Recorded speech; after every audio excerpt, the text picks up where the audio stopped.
Good morning, good afternoon, good evening, no much depending on your location. Please join in the struggle to liberate our people from the contraption. Like and share videos. Today is Tuesday, the 10th day of September 2024. I bring news update. You have turned us to beggars in our own country. Resign now. Yoruba Union urges Tinubu. Oh yes.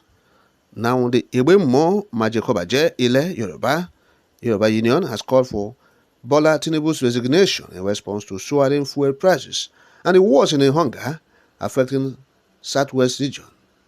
Yes, the union voiced their grave concerns about the economic policies of Tinubu's government, which they believe have plunged many into poverty, turning a significant number into beggars. Now, it condemned the enforcement of IMF policies in collaboration with imperialist forces, arguing that these measures have suffocated both small and large businesses, severely harming the Yoruba people. In a statement released by the convener, Olushola Oluwaseyi Badero, the union criticized the Tinubu regime for allowing fuel pump prices to surge from 600 to 900 naira at a time when countless Nigerians struggle to afford 2 meals a day. He pointed out that Yoruba people, traditionally known for their culture of Omolabi, honor and integrity, have been driven to begging due to Tinubu's detrimental policies. In his words, quote, "We are not only demanding Tinubu's resignation, but also an apology to the Yoruba people for tarnishing their dignity. Our communities face rampant kidnappings and violence, and they can no longer farm or secure their livelihoods." End of quote. Yes, he said, despite the suffering endured by his constituents, Tinubu has exhibited no compassion. Instead, exacerbating their hardship through increased taxes and oppressive policies. He said Tinubu has run out of ideas and should resign honorably. He said the country is not his family business. He cannot raise prices at will. He said citizens are struggling to send their children to school. And with the cost of rice soaring to 80,000, many families can barely afford basic meals. Yes, that's what he's saying. He said Tinubu is talking about patience. He said people should have patience with him. He said, but this same Tinubu, yes, has splurged on a new presidential jet for 150 billion naira, a luxury yacht, and bulletproof escalates, all within a single year. The same man raising fuel prices and enacting policies that lead to further impoverishment of the populace. Said they are calling for protest on October 1st. The Yorubas must come out to protest against Tinubu's regime because Tinubu is not listening. There's no compassion in his government, and so they will not be intimidated by his military, police, and DSS. Say they will never be intimidated. They will come out on October 1st to protest. And now this is what we're talking about. Yes. He said, Emiloko, it is his own turn to rule, and he's ruling with iron fist. We have seen it. He's ruling with iron fist. You know, Abbas said the man is tarnishing their dignity. So they are now begging. They are now impoverished. They are, he has reduced them to, to beggars. Yes, destitutes.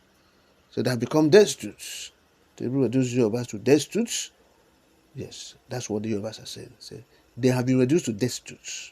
Destitution is in Yoruba now because of Tinubu's government. Oh yes, that's what the Yorubas are saying.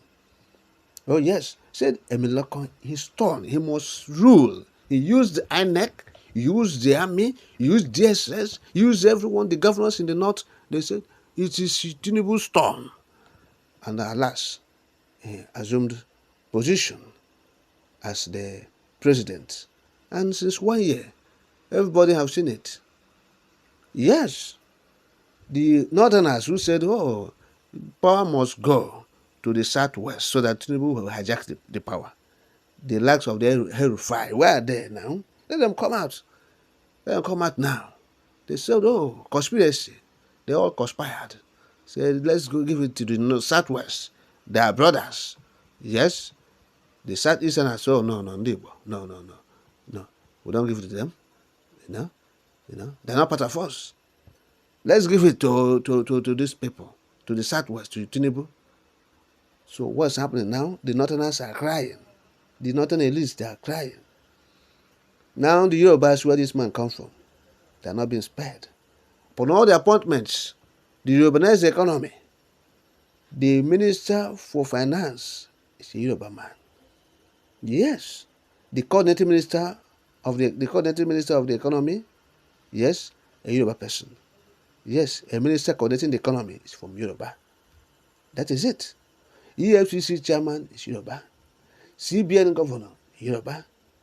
The Internal Generated Revenue, or the IRS, Federal Inland Revenue Service, FIRS, the chairman is Yoruba. Yes, that is it.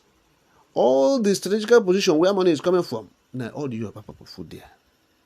Customs and excise, Yoruba. The Comptroller General of Customs and Excise, Yoruba. So you have seen it now. We're not talking about the police and army and DSS security agents. They're all Yorubas, but we're talking about this issue of economy, where money is coming from. You see, you have put Yorubas everywhere. Yet Yorubas are going hungry. They are impoverished. Yes, they are crying. They are impoverished. They are not eating. They are beggars now. They have been reduced to destitutes. Yes, destitution in Yoruba land. So that is it. So now the Northerners crying, shouting, hunger, going into heavy protests. No? So, but the Ndibo, those who have been the targets, want to, so that they will be crying. They are not even crying.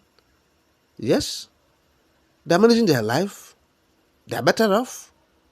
And that's the point. So in Biafra, the Igbo survives. As simple as that. The Igbo survives in Biafra, not in this mere geographical expression, this cost entity. That's the point. So those who believe in the cost entity will continue to suffer and suffer and suffer, and poverty and disease and insecurity going to plague them. But those who believe in their God-given country, the Biafra, yes, they will continue to enjoy. Yes. So the Igbos never believed in the economy of this God-forsaken, entity. The Igbos believed in their own country, the Biafra. Yes, in the economy of the Biafra. That's why the economy of the Southeast, they are not the same with the economy of other regions. That's the point. The economy in the South is booming. Yes, it's different. So how much more when the Biafrans have total freedom? Have their total freedom. So that's why all hands must be on deck. Yes, see all the sections, all the ethnic nationalities, all the regions, they are crying, they are shouting. Poverty, they are dying of hunger. Tinubu regime killing them. Ndebo, not protesting, not shouting, not crying. Yes, they are managing their life well because they believed in their own country, a blessed country, not this cost entity. Nothing good comes out of it. Nothing, we have said it. Successive government will continue to be worse than the ones that succeeded. Yes, than the previous. When you are crying, oh, now people are crying about this regime, right? Or this dispensation. The next dispensation, whether Tinubu or whoever, will be worse than what you are experiencing, as long as you are in this cost entity. This cost entity will never offer you anything good. Yes. So they are crying, they are shouting, oh, destitution, we are destitute, and all that. This is the morning, first year, not even the second year. How much more the third? So he has 4 years to run. To be there. Yes, he will stay there, and I will go see him. Pepper inside on the eyes. Pepper. Tinubu peppering people into their eyes. Emiloko, Yoruba, must rule. Pepper go into on the eye, and I go see him. No water to rinse him. No water to rinse this.